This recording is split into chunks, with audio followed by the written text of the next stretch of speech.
ராமவரம்ங்கிற கிராமத்துல பீமன்னான்னு ஒரு சமையல்காரர் வசிச்சு வந்தாரு.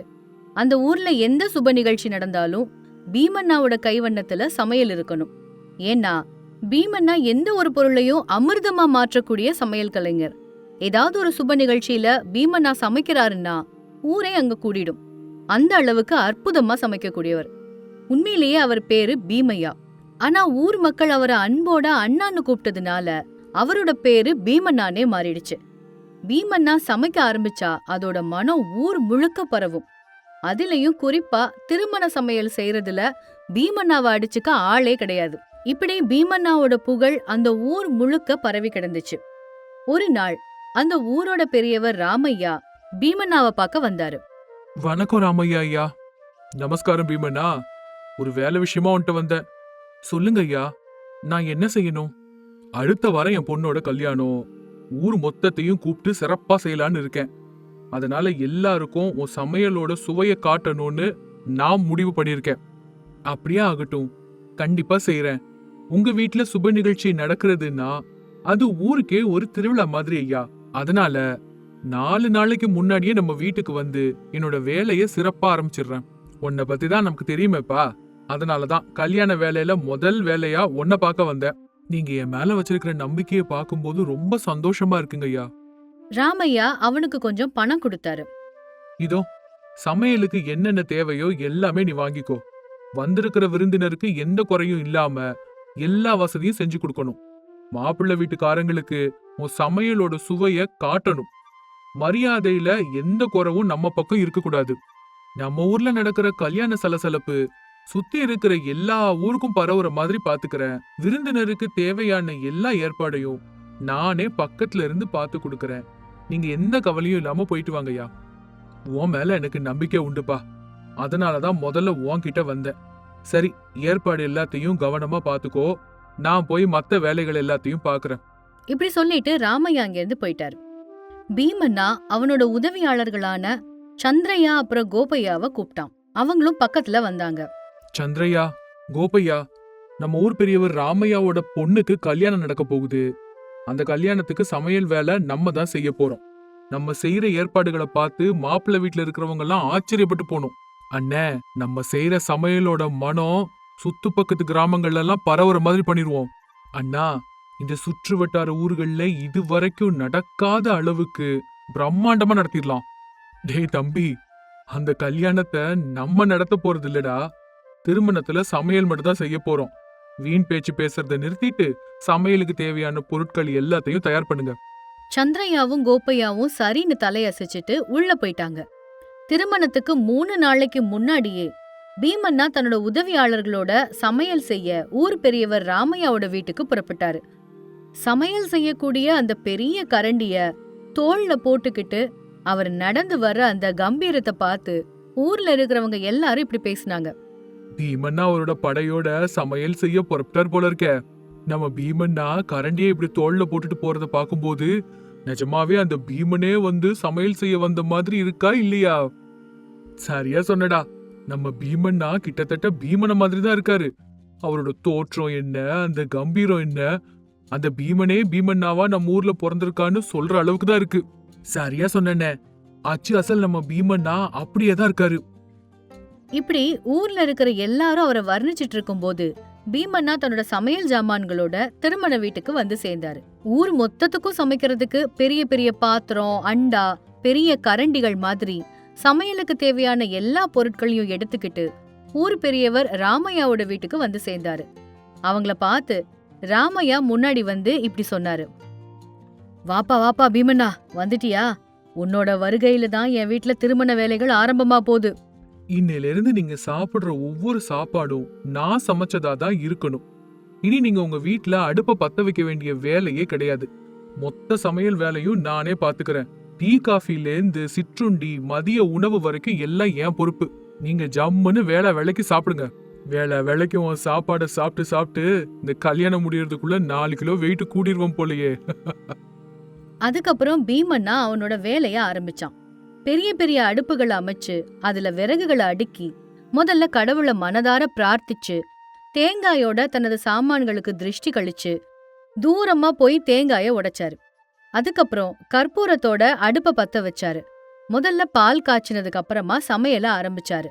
கல்யாணத்துக்கு 4 நாளைக்கு முன்னாடியே வந்த விருந்தினர்களுக்கு சமையலோட சுவைய காட்டினாரு. வீடு முழுவதும் விருந்தினர்கள், வீடு முழுக்க திருமணக்கலை. அந்த தெரு முழுக்க பீமண்ணாவோட சமையல் வாசனையால நறுமணமா இருந்துச்சு. ராமையா வீட்டுக்கு வந்த விருந்தினர்களோட பேசிக்கிட்டு இருந்தாரு. மாமோய், சாப்பாடு சாப்பிட்டீங்களா? உன் வீட்ல சமையல் பண்றானே சமையல்காரன், அவனோட பேர் என்னப்பா? அவன் பேருக்கு தான் சமையல்காரன், ஆனா எங்க எல்லாருக்கும் வேண்டியவன். எங்க எல்லாரோடையும் உயிருக்கு உயிரா பழகக்கூடியவன். ஊர்ல எந்த சுபகாரியம் நடந்தாலும் அவனைத்தான் கூப்பிடுவோம். அது மட்டும் கிடையாது, பிறருக்கு உதவி செய்யறதுல முன்னாடி வந்து நிப்பான். ஆபத்துன்னு வந்துருச்சுன்னா காப்பாத்துற அன்னைய போல இருப்பான். அதனாலதான் அவன் பேரு பீமையானாலும் எல்லாரும் அவனை பீமன்னான்னு கூப்பிட ஆரம்பிச்சோம். நீங்க இவ்வளவு தூரம் சொல்றத பாக்கும்போது அவர் நம்ம சொந்தக்காரர் போலன்னு நல்லா புரியுது. அது மட்டும் இல்லாம எங்களை அவரோட சொந்த பந்தம் மாதிரி நினைச்சு கேட்டு கேட்டு சாப்பாடு பரிமாறுறாரு. அவர் செய்யற மரியாதையெல்லாம் பார்த்தா இந்த கல்யாணம் இன்னும் 10 நாள் இருக்கணும்னு தோணுது. 3 நாள்லயே கல்யாணம் முடிஞ்சு திரும்ப வீட்டை பார்க்க போகணுமேன்னு ஒரே கவலையா இருக்குப்பா. அதுதான் எங்க பீமண்ணாவோட சிறப்பு. எல்லாரையும் நல்லா நேசிப்பாரு. எல்லாரையும் அவரோட சொந்தங்கள் போலவே பாத்துக்குவாரு. அவரோட ஒரு முறை பழக்கம் ஏற்பட்டுருச்சுன்னா அவரை விட்டு பிரியவே தோணாது. அப்படிப்பட்ட ஒரு நல்ல மனுஷன். இதுக்கிடையில பீமண்ணா அவன் செஞ்ச பாயாசத்தை எடுத்துக்கிட்டு அங்க வந்தான். ஐயா, பாயாசம் எடுத்துக்கோங்க. இப்பதானடா வயிறு நிறைய சாப்பாடு கொடுத்த, அதுக்குள்ள பாயாசம் கொண்டு வந்து கொடுக்கற? சாப்பாடு சாப்பிட்டதுக்கு அப்புறமா ஒரு சின்ன இனிப்பு பொருளை சுவைச்சா உணவு சீக்கிரமா ஜீரணமாகும்னு சொல்லுவாங்க. அதனாலதான் கொண்டு வந்தேன். என் கைவண்ணத்துல சமைச்ச உணவு வயிற்றுல எந்த இம்சையும் தராது, சீக்கிரமா செரிமானம் ஆயிடும். முதல்ல இந்த பாயாசத்தை சாப்பிட்டு பார்த்து எப்படி இருக்குன்னு சொல்லுங்க. இப்பதானே உங்ககிட்ட நான் இவனை பத்தி சொல்லிட்டு இருந்தேன். உபசரிப்பால நம்ம எல்லாத்தையும் கட்டி போட்டுருவான். நீ எவ்வளவு தடுத்தாலும் அவன் கொடுத்ததை சாப்பிட வச்சுட்டு தான் போவான். இல்லைன்னா நம்மள விடவே மாட்டான். அதனால வாங்கி குடிச்சிரு. அவர் அப்படிதாங்க சொல்லுவாரு. நீங்க பாயாசத்தை குடிச்சு பார்த்து சொல்லுங்க. இப்படி சொல்லி அவன் கொண்டு வந்த பாயாச கிளாஸ் எல்லாம் அவங்க கையில கொடுத்துட்டு ராமையாவுக்கு ஒரு கிளாஸ் கொடுத்துட்டு அங்கிருந்து போயிட்டான். சுந்தரையா பாயாசத்தை பார்த்து ரசிச்சு இப்படி சொன்னாரு. அப்பா, எவ்வளவு சுவையா இருக்கு இந்த பாயாசம். வயிறு மொத்தமும் நிறைஞ்சிருச்சுப்பா. வேணான்னு தான் சொன்னேன், ஆனா இதை சாப்பிட்டதுக்கு அப்புறம் இன்னும் வேணும்னு தோணுது. பீமண்ணாவை பத்தி நான் சொன்னது சரிதானே? கொஞ்ச நேரத்திலேயே எல்லாரும் அவனோட ரசிகர்களா மாறிடுவாங்க. இப்படியே பீமண்ணா எல்லாருக்கும் அவரோட சமையலோட பெருமையை காட்டினாரு. 2 நாளைக்கு அப்புறமா திருமண நாளும் வந்துச்சு. மாப்பிள்ளை வீட்டுக்காரங்க எல்லாரும் ராமையா வீட்டுக்கு வந்து சேர்ந்தாங்க. எல்லாருக்கும் விருந்தோம்பல், விருந்து வினோதங்கள் ஏற்பாடு செய்யப்பட்டுச்சு. அவங்க எல்லாருக்கும் பீமண்ணா சிற்றுண்டி உணவு வகைகளை வழங்கி வந்தாரு. வந்தவங்க எல்லாரும் பீமண்ணாவோட சமையலை பத்தி பேசிக்கிட்டே இருந்தாங்க. திருமண விருந்துல பீமண்ணா செஞ்ச விதவிதமான உணவுகள் ஊர் மக்கள் எல்லாரையும் கவர்ந்து எழுந்துச்சு. அவங்களும் சப்பு கொட்டி சாப்பிட்டாங்க. திருமணத்துல முக்கிய ஈர்ப்பா பீமண்ணாவே இருந்தாரு. திருமண பந்தல்ல இருக்கிற மணமகன் சமையலோட மனத்தால ஈர்க்கப்பட்டு குருக்கள் கிட்ட ரகசியமா இந்த மாதிரி சொல்ல ஆரம்பிச்சான். அதுலயும் ரொம்ப ரொம்ப மெதுவா சொன்னான். ஐயரே, சமையல் கட்டுல இருந்து வர வாசனைய பார்த்தா எனக்கு பசி எடுக்குது. நான் மட்டும் ரகசியமா போயிட்டு கொஞ்சம் சாப்பிட்டுட்டு வந்துட்டுமா? தம்பி, கல்யாணம் முடியற வரைக்கும் சாப்பாடுலாம் சாப்பிடப்படாதுப்பா. கொஞ்சம் பொறுமையா இருங்க. இந்த சமையல் வாசனையே என்னால பொறுக்க முடியலையே. அந்த வாசனைய பார்த்தா நேக்கே நாவல நீர் ஊறுறது. நான் கட்டுப்பாடு இல்லாம இருக்கேன். ஐயரே, கல்யாணத்தை பார்க்க வந்தவங்கள விட சாப்பாடு சாப்பிட வந்த கூட்டம் தான் இங்க அதிகமா இருக்கு போல இருக்கு. பேசாம நம்மளும் போயிட்டு சாப்பிட்டுட்டு வரலாமா? அப்படி பண்ணப்படாது தம்பி. தாலி கட்டுறதுக்கு முன்னாடி சாப்பாடு சாப்பிடப்படாது. சரி, மந்திரத்தெல்லாம் அப்ப சீக்கிரமா சொல்லி முடிங்க ஐயரே, இல்லன்னா அங்க சாப்பாடு அத்தனையும் தீந்து போயிரும் போல இருக்கே. குருக்கள் சாஸ்திரங்கள் மந்திரங்கள் எல்லாம் சொல்லி திருமண சடங்குகளை முடிச்சு வச்சாரு. அருந்ததி நட்சத்திரம் பாக்குற வேளையில மணமகன் மணப்பெண்ணை கூட்டிக்கிட்டு சாப்பிடுற இடத்துக்கு போயிட்டாரு. 2 பேரும் உணவை ரசிச்சு ரசிச்சு சாப்பிட்டுட்டு இருந்தாங்க. இத பார்த்த ஊர் மக்கள் மகிழ்ச்சியோட சிரிச்சாங்க. திருமண நிகழ்ச்சி முடிஞ்சதுக்கு அப்புறமா பெண்ணை வழி அனுப்புற நிகழ்ச்சியில மணமகன் இப்படி சொன்னான். மாமா, கல்யாணத்தை நல்லபடியா நடத்தி வச்சீங்க. எனக்கு ரொம்ப ரொம்ப சந்தோஷமா இருக்கு. எல்லாத்த விட முக்கியமா திருமணத்துல உணவு ரொம்ப ரொம்ப அற்புதமா இருந்துச்சு. நீங்க சம்மதிச்சா இங்க சமையல் செஞ்சவரை எங்க வீட்டுக்கும் கூட்டிட்டு போயிட்டு எங்க வீட்டுல நடக்கிற நிகழ்ச்சியிலயும் அவரை சமைக்க சொல்லி எங்க ஊர் மக்களுக்கு அற்புதமான உணவை சுவைக்க வைப்பேன். சுற்று வட்டாரத்துல இது நாள் வரைக்கும் நடக்காத அளவுக்கு பிரம்மாண்டமா என்னோட திருமணம் நடந்திருக்குன்னு பெருமையா சொல்லிக்குவேன்ல. கூட்டிட்டு போட்டுமா மாமா? கண்டிப்பா தம்பி. இந்த சமையலை செஞ்சது எங்க ஊரு பீமண்ணா. இந்த சுற்று வட்டார கிராமங்கள்ல பீமண்ணாவை விட சிறந்த சமையல்காரன் இல்ல. அவன் சமைச்சா எப்படி இருக்கும்னு உங்களுக்கு நான் சொல்ல வேண்டிய அவசியமே இல்ல. ஏற்கனவே அவரோட சமையலை நீங்க பாத்திருக்கீங்க. மாமா அப்படின்னா அவரை ஏன் கூடவே அனுப்பி வச்சிருங்களேன். இதுக்கிடையில பீமண்ணா அங்க வந்து இப்படி சொன்னான். நான் மட்டும் வந்தா போதுமா? மணப்பெண் அப்ப வர தேவையில்லையா? இதோ மாப்பிள, இவர் தான் பீமண்ணா. நீங்க இவ்ளோ நேரமா விசாரிச்சிட்டு இருந்தது இவரை பத்தி தான். பீமண்ணா, நான் உங்க ஊர் புது மாப்பிள. என்னோட இந்த ஒரே ஒரு வேண்டுகோளை மட்டும் நிறைவேத்துங்க. என்னோட வந்து எங்க ஊர்ல நடக்கக்கூடிய திருமண நிகழ்ச்சியில சமைச்சு கொடுங்க போதும். எப்படியும் உங்களுக்கு நான் ரொம்ப கடமைப்பட்டிருக்கேன். இது வரைக்கும் நீங்க பேசுனது எல்லாத்தையும் நான் கேட்டுட்டு தாங்க இருந்தேன். எங்க ஊர் பொண்ண கல்யாணம் பண்ணிருக்கீங்க. மணப்பெண்ணோட அண்ணனா அது என்னோட கடமை. கண்டிப்பா உங்க ஊருக்கு வந்து நான் சமையல் செஞ்சு தரேன். பீமண்ணாவோட பேச்ச கேட்டு ராமையா ரொம்ப சந்தோஷம் அடைஞ்சாரு. பீமண்ணா சொன்னபடியே மணமகன் அப்புறம் மணப்பெண்ணோட அவங்களோட ஊருக்கு கிளம்பி போனாரு. அங்கேயும் சமைச்சு தன்னோட சமையல அந்த ஊர் மக்களுக்கும் சுவைக்க கொடுத்தாரு. இந்த ஊர் மக்கள் எல்லாரும் பீமண்ணாவோட சமையல பாராட்ட ஆரம்பிச்சாங்க. அப்படியே சுற்று வட்டார பகுதிகள்ல கூட பீமண்ணாவோட சமையல் புகழ் வளர்ந்துகிட்டே போச்சு. வீரபத்ரன்கிற மன்னன் ஒரு ராஜ்யத்தை ஆட்சி செஞ்சுட்டு வந்தான். அந்த நாட்டுக்கு மிக தொலைவுல அடர்ந்த காட்டுக்கு பக்கத்துல இருந்த ஒரு பழைய குகையில ராமையாவும் அவரோட மனைவி சீத்தம்மாவும் வசிச்சு வந்தாங்க. அவங்களுக்கு குழந்தைங்க இல்ல. அவங்க ரொம்பவும் ஏழ்மையான நிலைமையில இருந்தாங்க. ராமையா காட்டுக்கு போய் காஞ்ச விறகுகளை வெட்டிட்டு வந்து பக்கத்து ஊர்ல வித்து அதுல கிடைக்கிற சின்ன தொகையை வச்சு வாழ்க்கையை நடத்திட்டு வந்தாங்க. அவங்களுக்கு சரியான உணவோ உடுத்துறதுக்கு நல்ல துணிகளோ இல்லைனாலும் அவங்களோட மனசு ரொம்ப தூய்மையானதா இருந்துச்சு. யாருக்கும் எந்த தீங்கும் செய்யாம அவங்களோட உழைப்புல மட்டும் திருப்தியா வாழ்ந்து வந்தாங்க. கஷ்டமான வறுமையில அவங்க இருந்தாலும் இந்த வாழ்க்கையில ஒரு நிம்மதியும் ஒரு நிறைவும் அவங்களுக்கு இருந்துச்சு. ஒரு நாள் சாயங்காலம் ராமையா விறகு வெட்டிட்டு ரொம்ப களைப்போட குகைக்கு திரும்பி வந்தாரு. ரொம்ப சோர்வா இருந்தாரு. என்னங்க, இன்னைக்கு ரொம்ப களைப்பா தெரியுறீங்க. முகம் எல்லாம் வேத்து போய் வாடி போயிருக்கு. முதல்ல கை கால்லாம் கழுவிட்டு வாங்க. சுட சுட நல்ல கஞ்சி காய்ச்சி வச்சிருக்கேன், அது கொஞ்சம் குடிங்க. ஆமா சீதா, இன்னைக்கு காட்டுல காஞ்ச விறகு கிடைக்கிறதுக்கு ரொம்ப கஷ்டமாயிடுச்சு. ரொம்ப தூரம் நடக்க வேண்டியதா இருந்துச்சு. அப்படி நடந்தும் கூட கிடைச்ச விறகு சந்தையில வித்தப்போ வெறும் ஒரு கைப்பிடி அரிசி மட்டும்தான் கிடைச்சது. நம்ம கஷ்டம் எப்போ தீருமோ என்னவோ தெரியல. அந்த கடவுளுக்கு தான் வெளிச்சம். இதுல கஷ்டம் என்ன இருக்குங்க? நம்ம யாருக்கிட்டையும் கை ஏந்தி பிச்சை எடுக்கலையே. நம்ம உழைப்புல நம்ம வாழ்றோம். யாரையும் நம்ம ஏமாத்தி பொழைக்கல. யாரோட பொருளுக்கும் நம்ம ஆசைப்படல. இதை விட மேலான வாழ்க்கை என்ன இருக்குன்னு சொல்லுங்க. கடவுள் நமக்கு ஆரோக்கியமான கை கால்களை கொடுத்திருக்காரு. உழைச்சு சாப்பிட்டுட்டு இருக்கோம். நீங்க போய் உட்காருங்க, நான் சாப்பிடுறதுக்கு கஞ்சி எடுத்துட்டு வரேன். ராமையா கஞ்சிய குடிச்சுக்கிட்டே தன்னோட குகைய பார்த்தாரு. மழை காலம் நெருங்கி வர இருந்ததுனால குகையினுடைய நிலைமை அவருக்கு ரொம்ப கவலைய கொடுத்துச்சு. பாத்தியா சீதா, மழை காலம் வரப்போகுது. இந்த குகையோட தரப்பகுதி மேடு பள்ளமா இருக்கு. மழை பெஞ்சா தண்ணி உள்ள வந்து படுக்க கூட இடம் இருக்காது. தரையெல்லாம் சேரும் சகதியுமா ஆயிடுமே. அப்போ எப்படி நம்ம இங்க இருக்க முடியும்? ஆமாங்க, நானும் அதை பத்தி தான் யோசிச்சுக்கிட்டே இருந்தேன்.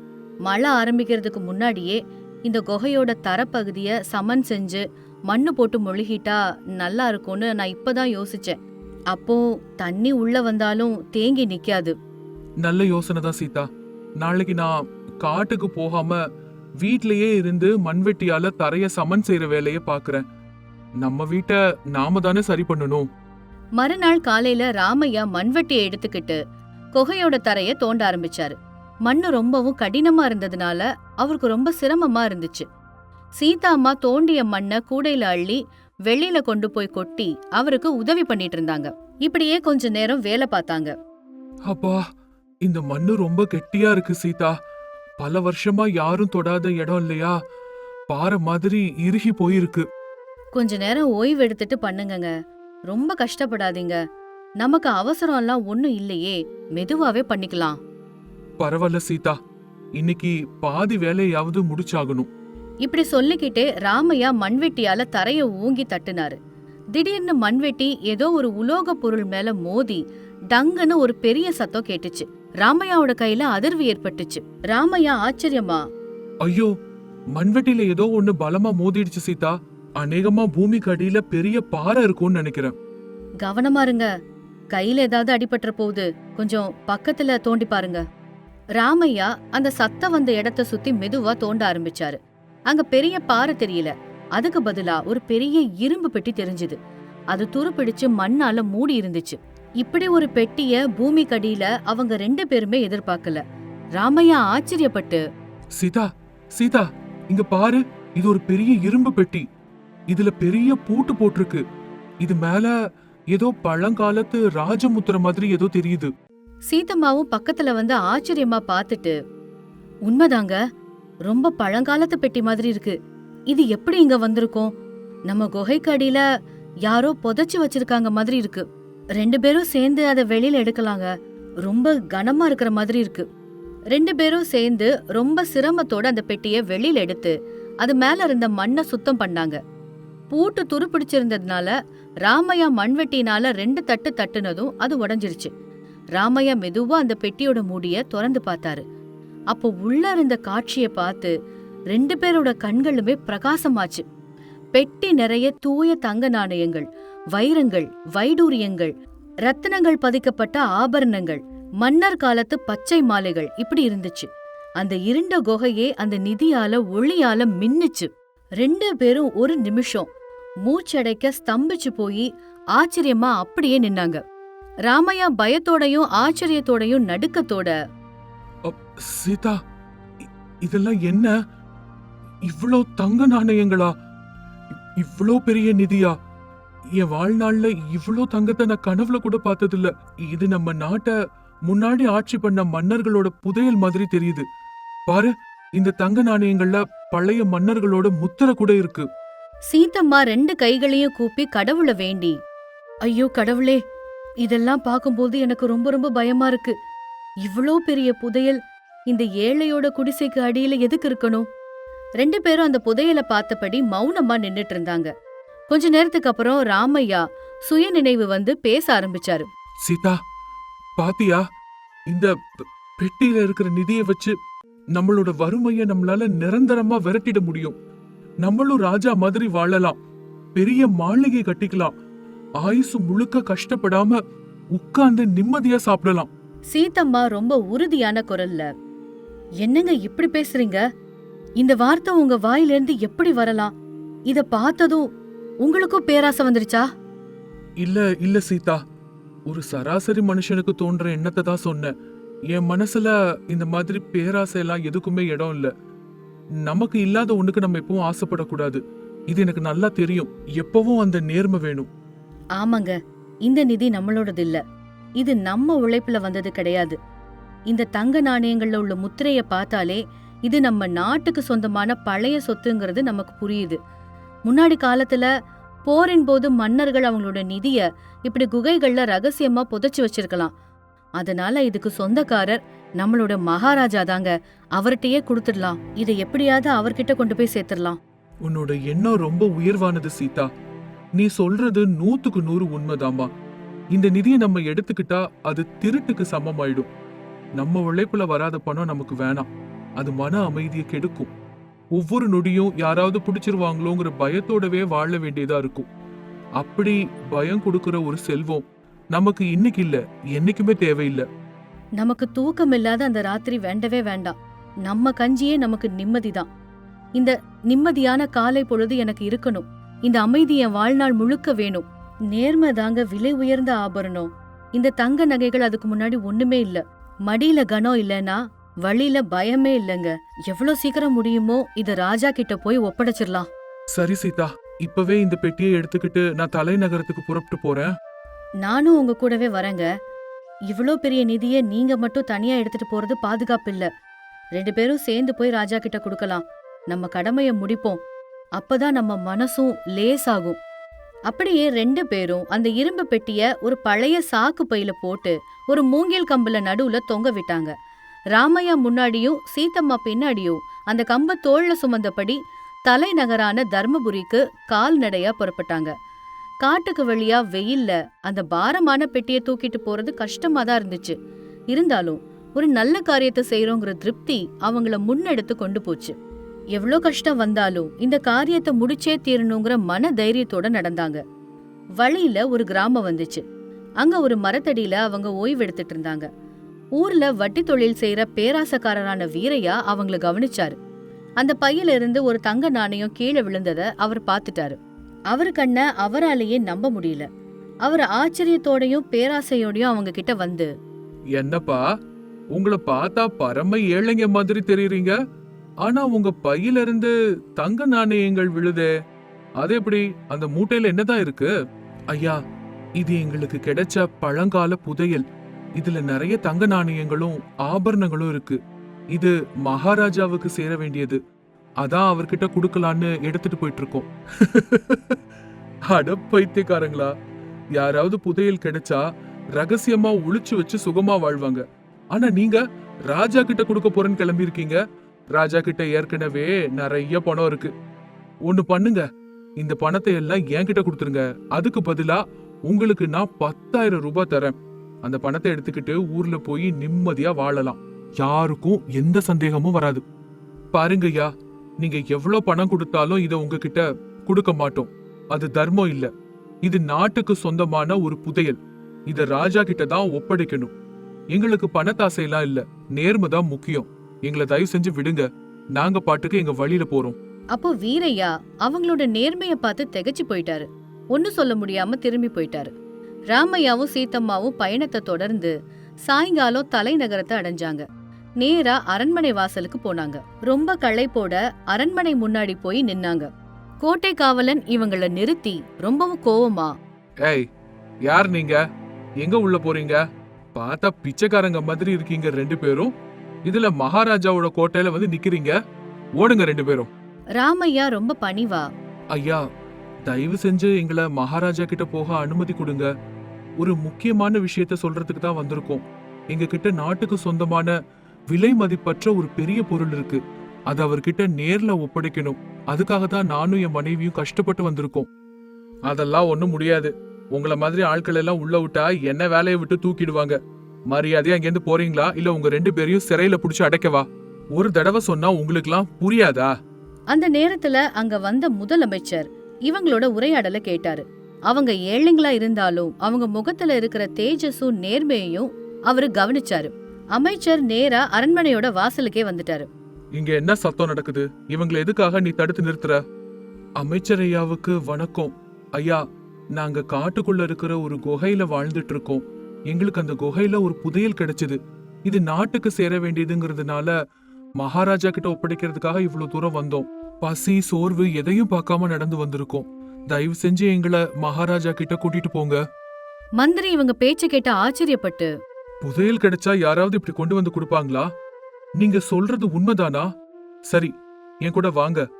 மகாராஜா இப்போ அரசவையில தான் இருக்காரு. அமைச்சர் அவங்கள மகாராஜா வீரபத்ரரோட அரசவைக்கு கூட்டிட்டு போனாங்க. அங்க இருந்த எல்லாரும் இவங்களோட தோற்றத்தை பார்த்து ஆச்சரியப்பட்டாங்க. ராமையாவும் சீத்தம்மாவும் அந்த பாரமான பெட்டிய சபைக்கு நடுவுல இறக்கி வச்சு மன்னரை விழுந்து வணங்குனாங்க. அப்போ மந்திரி, மகாராஜா, இந்த தம்பதிகள் காட்டுக்கு பக்கத்துல வசிக்கிறாங்க. இவங்களுக்கு ஏதோ ஒரு புதையல் கிடைச்சுதான். அத உங்ககிட்ட ஒப்படைக்கணும்னு எடுத்துட்டு வந்திருக்காங்க.